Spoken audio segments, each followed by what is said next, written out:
Welcome back everyone. Happy Tuesday. Christine here from Unique Sapphire. Glad that you're here. Hope everyone had a great weekend. So what are we going to get into today? Well, we're going to talk a little about over dyeing.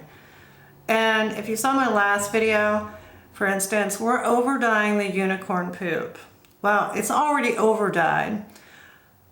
However, I want to share with you some of the considerations and how that you, if you're interested in learning on how to dye and dyeing something, to take those considerations in prior to making anything that remotely looks like poop. All right, so the first consideration, if you watched the last video, if not, I'll link it in the description below, that I used two different colors, two different bases of roving. One was gray Shetland, one was white merino. So in that video, if you watched it, you saw that the gray Shetland did not take those colors very well at all. And you saw the merino, it was very subdued, very tranquil, very meh. Not very pleasing, unless you're a unicorn. So, by using the same colors on top of two different bases, and you saw the outcome, those considerations, say for the gray Shetland, would need deeper, richer colors for those colors to show up on that fiber. Whereas the merino, which it being white, yes, it was subdued, yes, it was all right. It wasn't the greatest. But I was looking for high saturation. However, I mixed it a little lighter than it should be based on the manufacturer's suggestions on purpose so I could create something such as a bad dye to show you, so that way here you don't end up in the same situation. So now let's go into considerations of correcting that bad dye. First off, you need to know your color wheel. Color wheel, your primary colors. I use primary colors in the original dye. So when over dyeing, yes, if, for instance, I wanted to place that roving in a pot of yellow based on the manufacturer's amounts per dye for how many ounces of whatever I am doing, I could have made all those yellows pop even more, those blues turn to greens, I could have made all that mauvey little pinks and reds that were throughout, those would have been oranges. That would have been fine. Or I could have dyed it up blue and changed it up completely different. So that's something to think about. It's not that hard. But I didn't do neither of that. So I took it back into my kitchen. Sorry for the low light shots. We're going to try to color grade them correctly. But I took a shot of the unicorn poop, the merino, after it was soaking and after I hand painted yet another 3 colors on. So let's go take a look at those.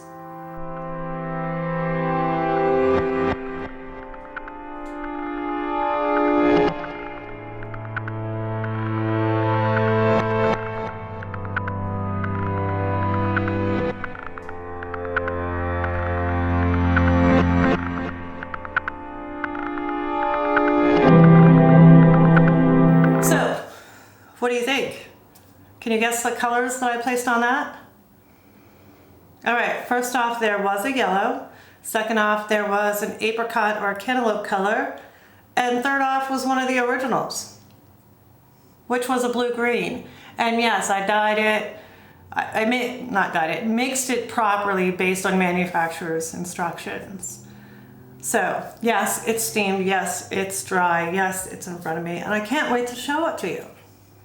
However, I must confess, last night, my granddaughter came up for a visit, and I started shooting the Shetland before, and I'll show you that, but I forgot to shoot the Shetland after I placed the dye on it. And yeah, grandbaby took over. So here's what it looked like after it was soaked. And let's go see that.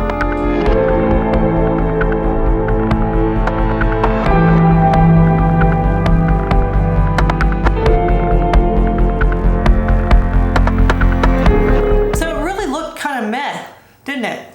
That Shetland. So what do you think that I placed on it? What kind of bright, bold, vibrant colors?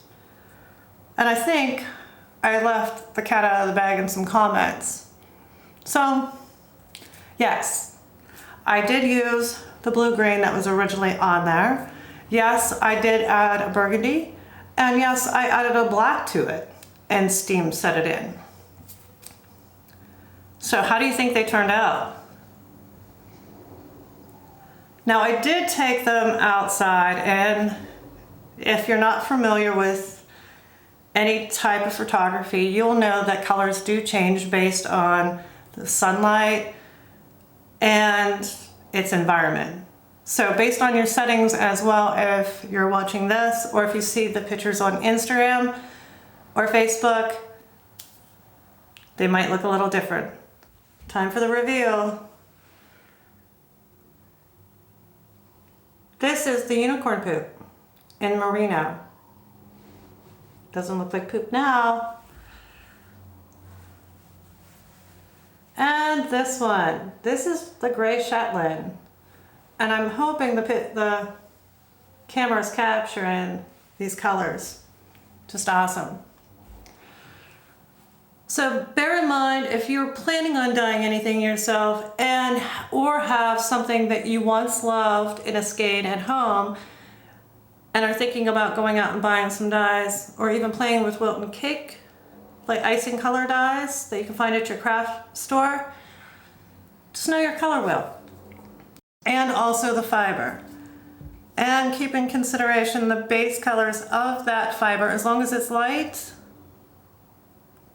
you can come up with some pretty awesomeness afterwards. So I hope this helps. Hope this answers some of your questions. If not, give me the questions in the comments below. With that being said, please like, subscribe as always, hit the bell to be notified for when I post a new video. I'll see you in the next one. Peace.